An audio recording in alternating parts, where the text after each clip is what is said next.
This episode is brought to you by HASA. Liquid is clearly better. Liquid chlorine is the highest purity, works immediately, has no added cyanuric acid or calcium, and it will leave your pool safe, clean, and clear. And by the Bottom Feeder professional grade battery powered vacuum system. It sucks to clean pools, so cleaning pools sucks less. Get $100 off with code DVB100. This episode is brought to you by Skimmer, the #1 pool service software in North America. With Skimmer, you can streamline your schedule, grow your revenue, and keep your customers coming back with 5-star service. Whether you're a one-person operation or an established team, Skimmer is your partner in success. Visit getskimmer.com/poolguy to try Skimmer for free for 30 days. The Pool Guy Podcast Show. The Pool Guy Podcast Show. The Pool Guy Podcast Show.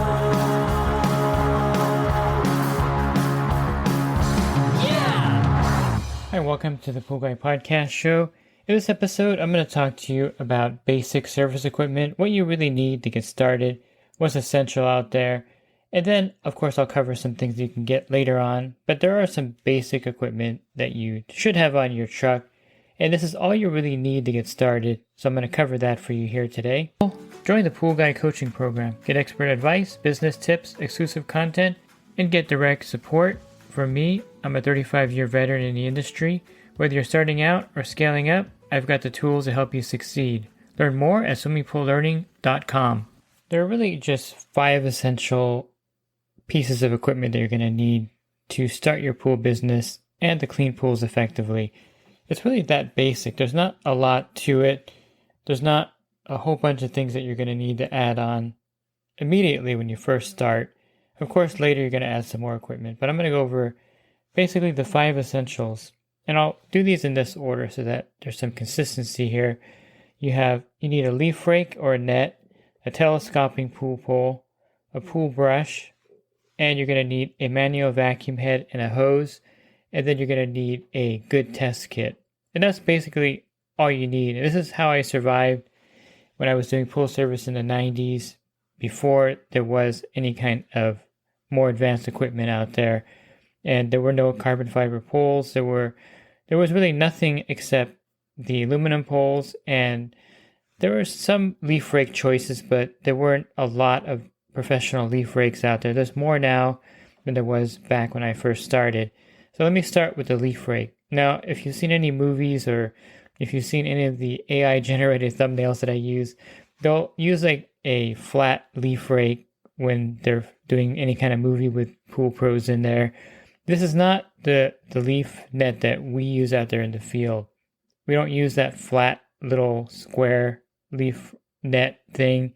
We use what's called a leaf rake. And there is a difference because the leaf rake, of course, is made to get leaf debris off the surface, off the bottom of the pool, where that little net thing is for the homeowner maybe to walk around and to get some leaf debris off the surface. I really don't know what the whole purpose of that thing is. I never used one before, but to me, there's a big difference between a leaf rake and I don't even know what that thing is called. Let me look it up because I need to get a technical name here.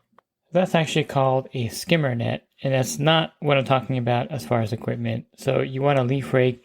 The ones that I recommend are the ones from Purity Pool. They make some good ones. The Red Baron would be an ideal one. There's different meshes that are in these leaf rakes, and you can get the standard one, which I use, but I prefer the kind of what they call for the Purity Pool rakes, the rag bag. Some call it, I can't remember the other names of it, but they're these nets that are thinner material that you can dump out easily. And so you can refer to different brands. And the other one that I recommend is the Piranha leaf rake. I like those. Those are pretty good.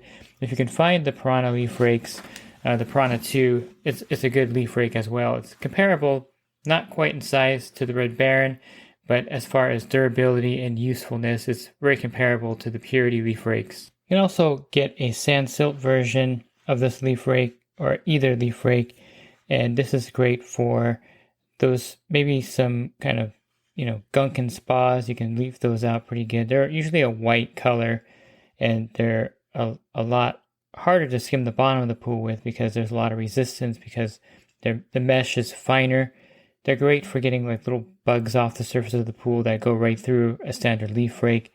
And they're great for spas, again, to skim the bottom.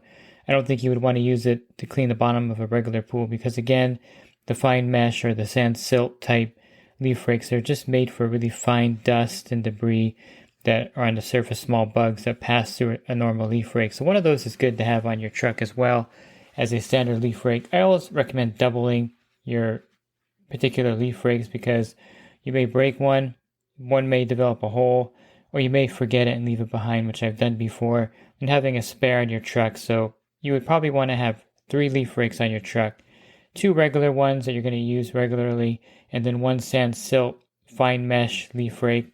Purity Pools makes one. It's called the Pro Light 18-inch professional leaf rake silt model.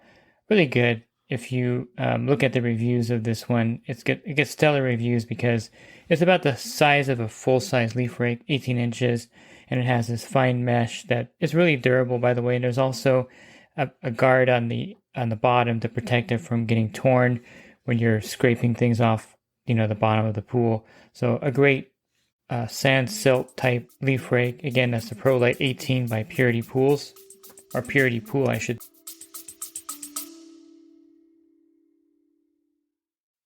And the Pool Guy Podcast Show has teamed up with UPA to bring you affordable, reliable liability insurance starting at just $64 a month. Get up to $2 million in coverage, and the members of my coaching group get an even lower rate. Protect your business and your peace of mind. Sign up with UPA today by clicking the link in the podcast description. Now let me move on to telescoping poles. This is something you're going to need. It's basically a pool pole that you can extend out. That's why they call it a telescoping pole. Now you can get a cheap blue aluminum pole for 20 something bucks or $30 and use that. But chances are it's going to start breaking on you, lock up on you where you can't unlock it. And I wouldn't recommend going that cheap on your pole. Now if you want to start with a pretty good professional pole, I think the Skimlight dually are a good start. I like the tri-pole because then you can vacuum a pool from one side. You can also brush larger pools with it. It extends a little bit longer than your standard 2-piece pole. I'm not a big fan of the 2-piece poles, mainly because a lot of times I'm in yards where there's trees overhanging the pool, or where I'm close to their sliding door or windows, and you can tend to bang those on things because you only have 2 sections and to extend it out. And the first section is usually a lot longer with the 2-piece poles, unless you have a kind of a snub pole, than a 3-piece tri-pole. So I like the tri-poles because they're more convenient for me in my service area. I would probably think in Florida we have screened-in pools. The tri-poles would also be a better choice. If you're looking for a good 2-piece pole, I think you can go with the Power Pole by Piranha or the Smart Company. And that's a pretty good 2-piece pole that I recommend. And then for aluminum poles, the Skimlight Dually, you can't go wrong with their tri-poles. And if you wanted to upgrade to a carbon fiber pole, I think they're perfectly fine. When you're starting out and maybe you're doing 10 or 15 pools, maybe not entirely necessary to have one of those. But if you get to 30 or 40 pools and you want to invest in a carbon fiber pole, I recommend that. That's a great investment. And I also recommend having 2 pool poles on your truck. So if you're going to go with the carbon fiber, I would make that your primary pole. You don't want to be leaving that on your truck for any long periods of time. And then have a Skimlight pole as your backup pole. In case something happens to the carbon fiber pole, you have a backup pole. It's always good to have another pole as well, because you may make an error like I've done before. I was connecting my vacuum head to my pole and I dropped it in the pool. So here's my pole on the bottom of the pool with the vacuum head. And how would you get that out if you don't have a spare pole? Sometimes customers have poles at their pool side. These are usually in really bad condition and you can't extend it out. Some of them have like the net duct tape to the end of it. These are really horrible equipment that you want to borrow that you don't want to use. So having a spare pole, and you can get your leaf rake and you can scoop that vacuum head out with the pole and push it to the side and grab it out if that were to happen to you. Sometimes the connector on the pole breaks and you can't use it, and having a spare pole is definitely something that comes in handy. The next piece of equipment is your brush, and there's all kinds of brushes out there.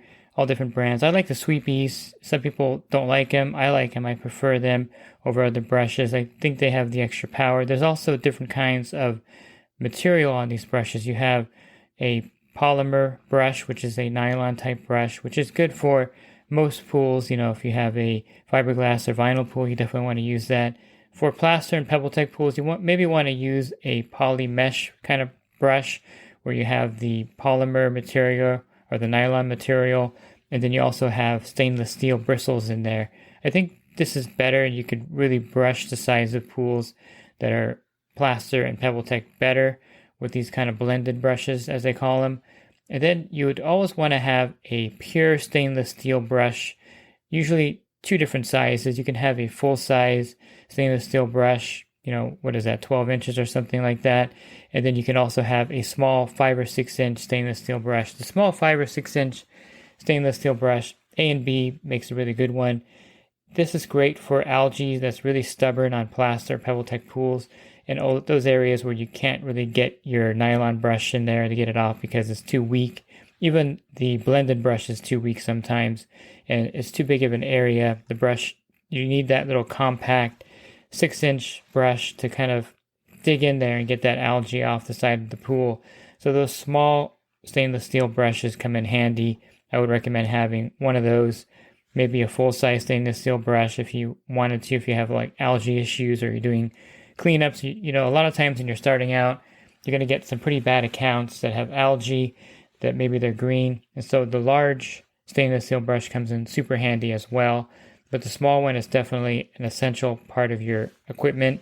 And then a blended brush and maybe a nylon brush. So about 4 brushes on your truck, 2 poles so far, and 3 leaf rakes. So that's not a huge investment, and having the multiple equipment again comes in handy. Now you may want to get a tile brush. I like the Purity Pool tile brush because you snap it onto your telescoping pole. You don't need to carry a wood brush around. So a tile brush is something that you may want to get if you are going to clean the customer's tiles. Sometimes you can just use the nylon brush. A lot of pool pros do that. They put a little bit of tile soap on their nylon brush and they just use that to clean the tiles. It's a lot more rapid because you have a larger brush to do that. And you clean it just as fine as if you're using a wooden tile brush. I think with the bristles, almost as good. But you can invest in one of those as well to clean the pool tiles with some tile soap. Next, you're going to need a vacuum head and a pool hose. To me, I think the Pentair Vacuum Pro Vac is the best vacuum head on the market. It's weighted perfectly so you can actually vacuum up the sides of the wall. It's got those seals on the bottom, which, by the way, I have a hard time replacing those. I think maybe the bottom of the vacuum kind of wears out a little bit. And so when you try to put, especially the sides of the bottom of the vacuum from vacuuming a long time. So when those seals wear out, I pretty much just get a new vacuum now because I've replaced them before, but then the replacement seals kind of fall out of the vacuum while you're using it. It's kind of annoying.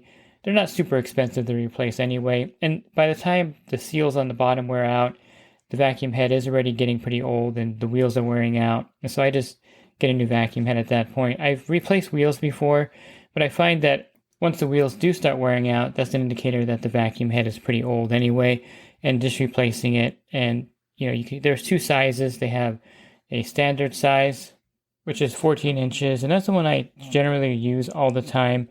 And then they have a commercial size, which is, I think, 22 inches, which is a little bit more expensive. It's bigger. It's not typically something that you want to use on the residential pools as much as the standard 14-inch one, but you can get that one as well. And then there's cheaper vacuum heads. There's all kinds of off-brands. There are some even larger ones. I think there's like a 30-inch Pentair one as well. Never had a use for that, but I think the smaller 14-inch one is pretty basic, and that's the one you can use for all your service accounts when you go to manually vacuum the pool. As far as pool hoses go, there's quite a lot of selection out there. I still prefer the smooth bore hose over the other hoses. I think it's the longest lasting one in my opinion. Kind of an aqua color hose, and typically the supplier that you get your supplies from will have a 50-foot version. I would recommend, if you look at your pools on your route and you kind of assess them, I would think that typically a 40-foot hose would be ideal in most cases to vacuum most pools. And so I think the 40-foot hose is actually a better hose because is less hose to carry back there, 10 feet less, easier to wind it up. And really a 50-foot hose has a lot of excess in the accounts in my area. So a 40-foot hose, if you want to order that, would be ideal. If you do need to have a longer hose, you can also carry a 15-foot hose or 20-foot hose on your truck. I've carried these before. The 15-foot hose is a little bit cheaper material.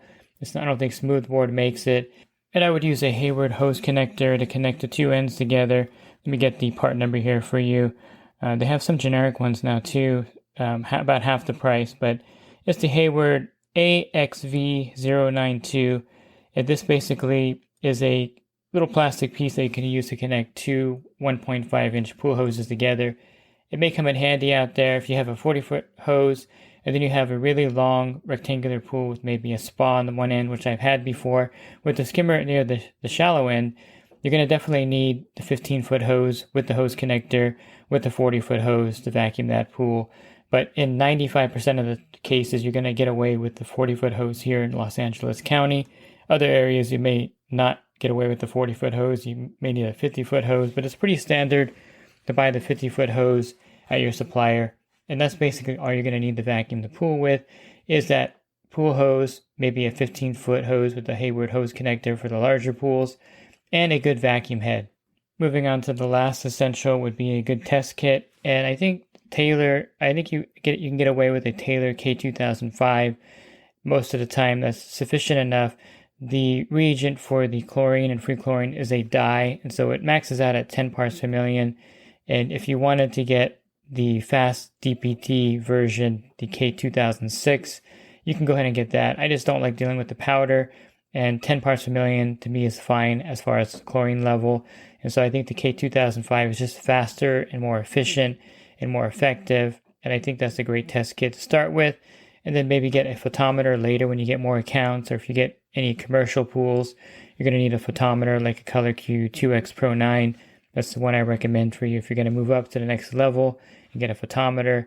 But a Taylor test kit is fine, and then test strips to kind of spot check pools and to verify the Taylor readings is fine too. Just get a bottle of the 50 7-in-1 or 4-in-1 test strips, 5-in-1 test strips, and you'll have that on your truck as well. Now, if you wanted to move towards some more premium equipment, I did mention briefly the carbon fiber poles. I consider that a premium item, mainly because it's like $300 and it's something you're investing in for the long term with a bigger route. If you have 15 or 20 pools or 30 pools even, you don't really need that kind of equipment. When you have more pools and you're doing much more manual labor every day, 60 or 70 pools, the carbon fiber pole is essential in my opinion, so that you have kind of that better weight distribution and you're not straining yourself too much with a heavy pole out there. And then the durability, of course, is going to pay for itself. It's going to be much more durable and long-lasting than a typical aluminum pole. And of course, vacuum systems come in handy. You can start off with maybe the bottom feeder, which is probably going to cover 90% of your pools with no problem. You may need something like the Riptide or Hammerhead for those areas where you get really heavy debris. But in my area, the bottom feeder is perfectly suitable for that. And you can move on to maybe portable filtration systems like the Advantage PortaVac. These are all when you're having a larger route, maybe with employees, with different cleanup scenarios, you're having the more premium equipment. And I should back up just for a second and say that something that is kind of essential, but it's not super essential if you don't do a lot of cleanups. It may come in handy when you're starting out and you're doing green pool cleanups. Is a portable pump. Basically, you can build this yourself. Advantage sells one. Also, Advantage Manufacturing sells a really good portable pump. It's a 1.5 horsepower. They modulated the amperage so that you can actually plug it in. It has a check valve on the front, and it's a great pump. Let me get the actual name for you here. So if you wanted to order it, you can do that. But you can build one with an above ground pool pump or a regular 1 horsepower in-ground pool pump. And it's one of those things where you can build one of these and you attach a hose to the front, you attach the hose connectors to the top, and you can actually vacuum out a pool to waste. Here in California, it's really important because we don't have a lot of sand filters with waste mode. So having this is good for cleanups where you can actually vacuum a pool out to waste with this portable pump that you put on the side of the pool. You could just go on Google and type in Advantage Manufacturing Super Vac 2, and it sells for $800. I think if you call them and say that you're a pool pro, mention my name, they'll give you a discount on that. And it comes with the hose connectors on top and bottom already. Comes with a waterway wet end, and it comes with one of their own branded pumps with a dual capacitor pump, and it's a 1.5 horsepower. So you're going to get plenty of power out of this. You can't technically get a 1.5 horsepower pump and connect it to a cord and vacuum most pools because it'll trip the breaker or the GFCI, because 1 horsepower or less is standard for plug-in pumps because of the amperage. So just be aware that this is a special formulated pump that will work with 120 volt plugs with no problem. But you can build one. Just make sure you get 1 horsepower or less so that you're not tripping the breaker. And I think if you wanted to get something pretty powerful like this one here, I would recommend the Super Vac 2 from Advantage. And that's kind of the basic entry level cleanup pump that I would recommend. But as far as vacuum systems and those other things that you're going to need, like the Vac Daddy, these all come later. You don't really need anything besides the 5 basic categories that I mentioned to get started. And once you have that down and you're building up your route, then you want to expand and get other equipment and add that onto your pool service. And it's something that, again, is not essential, but it's something that's going to make your job easier, especially when you're getting more and more accounts out there. Looking for other podcasts, you can of course subscribe to my YouTube channel Monday through Friday. I will post a new episode there. And if you're interested in past episodes, you can go to my website, swimmingpoollearning.com. On the banner is a podcast icon where I have over 1,700 podcasts for you to download and listen to. And then if you're interested in a coaching program, you can learn more at poolguycoaching.com. Thanks for listening to this podcast. Have a great rest of your week, and God bless. This episode is brought to you by HASA, providing products that deliver clean, healthy water for every aspect of everyday life. The bottom feeder battery-powered vacuum system, portable, powerful, and only weighs 12 pounds. And Skimmer. Get Skimmer, America's #1 pool service software. Podcast listeners can try Skimmer for free at getskimmer.com/poolguy.